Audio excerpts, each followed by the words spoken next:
everybody, December 20th, 2012. I have an update for central bank gold buying.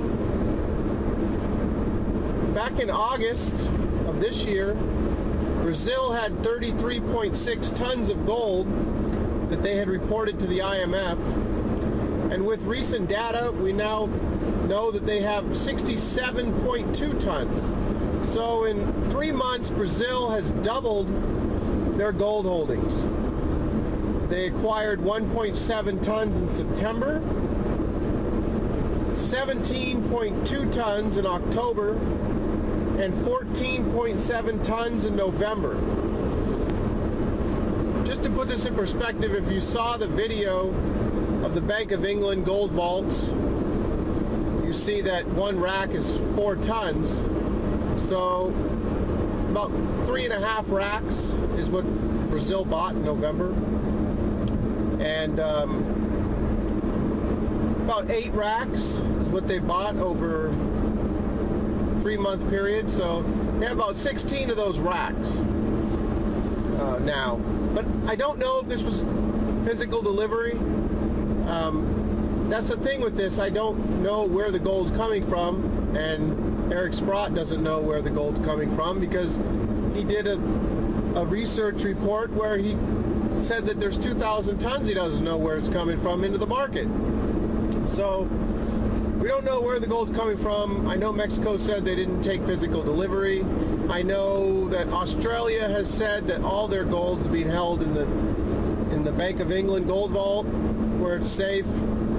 And so, you know,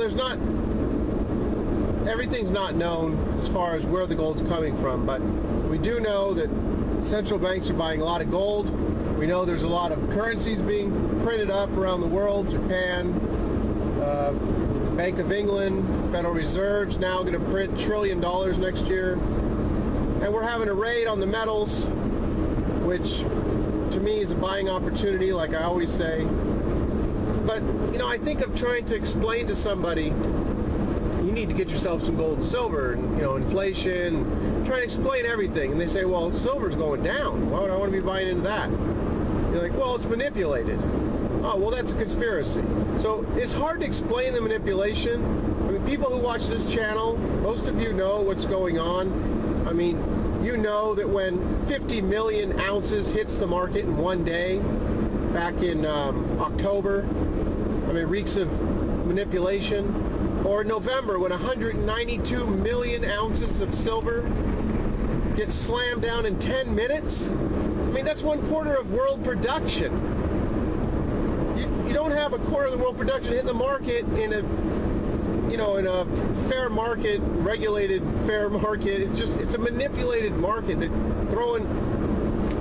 there's short sales happening where silver's being sold that's not even owned. And I think there's 289 million ounces short right now as of the last COT report, the commitment of traders. So that was whittled down. It was real high a few years ago. It was whittled down to like 125 million ounces, back up to 289, almost, you know, going towards 300 million ounces short. So there's just, you know, there's huge sales, a lot of sale orders coming in. It slammed down the price. This happens over and over and over. So don't think that the paper price of silver has anything to do with the physical. The demand is there. The demand's there for gold. The demand is there for physical silver. I mean, if there's no demand, then why is the U.S. Mint out of silver for the next 3 weeks? Out of American Eagles? I mean, the demand's there, and all this stuff's going to come to a head at some point. So anyway, that's your central bank gold buying update. I'll talk to you all soon.